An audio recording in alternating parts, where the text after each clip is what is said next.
Hello everyone, আসসালামু আলাইকুম। আজকে আমি আপনাদের সাথে আরেকটি নতুন রেসিপি নিয়ে হাজির হলাম। আর সেটা কি বলুন তো? সেটা হচ্ছে কচু শাক। এখানে আমি কচু শাকগুলো সিদ্ধ করে ফ্রিজে রেখে দিয়েছিলাম। এখন এগুলো আমি বের করেছি। ভাবলাম আপনাদের সাথেও আমি রেসিপিটা শেয়ার করে নিই। আমি যেভাবে রান্না করব সেভাবে একবার রান্না করে খেয়ে দেখবেন, গরুর মাংসের স্বাদকেও হার মানাবে। এই রেসিপিটা খেতে এতটাই দুর্দান্ত স্বাদের। এখানে আমি চুলায় একটি ফ্রাই প্যান বসিয়ে ফ্রাই প্যানটাকে আমি ভালো করে গরম করে নিয়েছি। এখন এতে আমি রান্নার সাদা তেল দিয়ে দিব। এক্ষেত্রে অবশ্যই তেলের পরিমাণটা একটু বেশি দিবেন, কেননা কচু শাকে তেল একটু বেশি হলে শাকটা খেতেও অনেক মজা লাগে।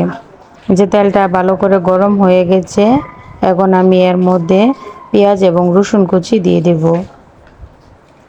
দিয়ে আমি পেঁয়াজ এবং রসুনটাকে একদম ব্রাউন কালার করে ভেজে তারপরে শাকটাকে দেব।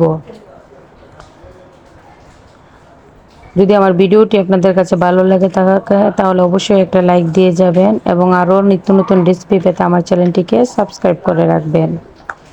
এই যে দেখুন, আমি পেঁয়াজটাকে একটু হালকা ভেজে নেব। হালকা ভেজে নেওয়ার পরে এতে আমি এলাচ, দারচিনি এবং তেজপাতা দিয়ে দিব।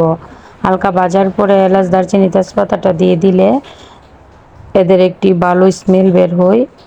এই যে হালকা ভাজার পরে এতে আমি এলাচ, দারচিনি এবং তেজপাতা দিয়ে দিয়েছি। দিয়ে এখন পেঁয়াজটাকে আমি একবারে ব্রাউন কালার করে ভেজে নেব। কচু শাক খেতে পছন্দ করেন না তারাও যদি আমার রেসিপিটি ফলো করে এভাবে রান্না করে খান, তাহলে দেখবেন একবার খেলে আপনাদের মুখে লেগে থাকবে স্বাদ।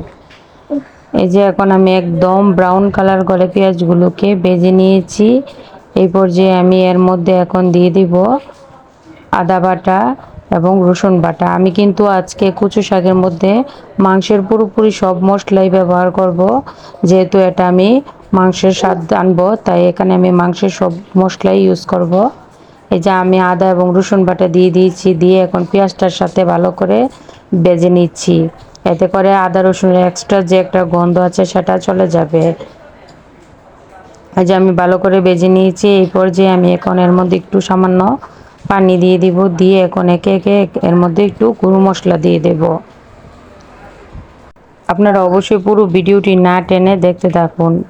এই যে আমি এখন পানি দিয়ে দিয়েছি। দিয়ে এখন এর মধ্যে আমি একে একে গুঁড়ো মশলাগুলো দিয়ে দিচ্ছি। প্রথমে এখানে আমি দিয়ে দেব একটু সামান্য মরিচের গুঁড়ো, জালটা আপনারা যার যার স্বাদ অনুসারে দিবেন। সামান্য একটু ধনিয়া গুঁড়ো এবং সামান্য একটু হলুদ গুঁড়ো দিয়ে দিচ্ছি। দিয়ে এখন মশলাটা আমি ভালোভাবে একসঙ্গে মিশিয়ে নিচ্ছি। এই যে আর এর উপর দিয়ে এখন একটু জিরা গুঁড়ো দিয়ে দিচ্ছি এবং স্বাদ মতো লবণ দিয়ে দিচ্ছি।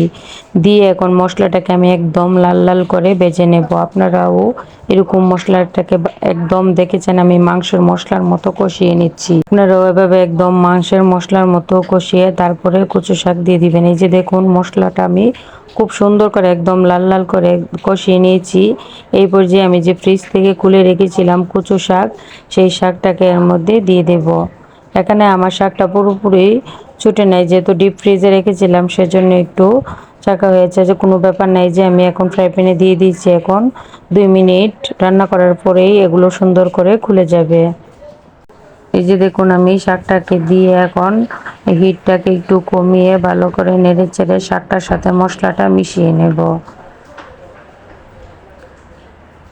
আপনারা কারা কারা এরকম কচু শাক রান্না করে খেয়েছেন তারা অবশ্যই আমাকে কমেন্টে জানাবেন। আর যারা খান নাই তারা ঝটপট আমার রেসিপিটি ফলো করে এভাবে রান্না করে খেয়ে দেখতে পারেন। এতটাই স্বাদ যে গরুর মাংসের স্বাদকেও হার মানাবে। এই যে দেখুন, আমার কচু শাক প্রায় হয়ে এসেছে। মশলাটা আমি সুন্দর করে মিক্স করে নিয়েছি।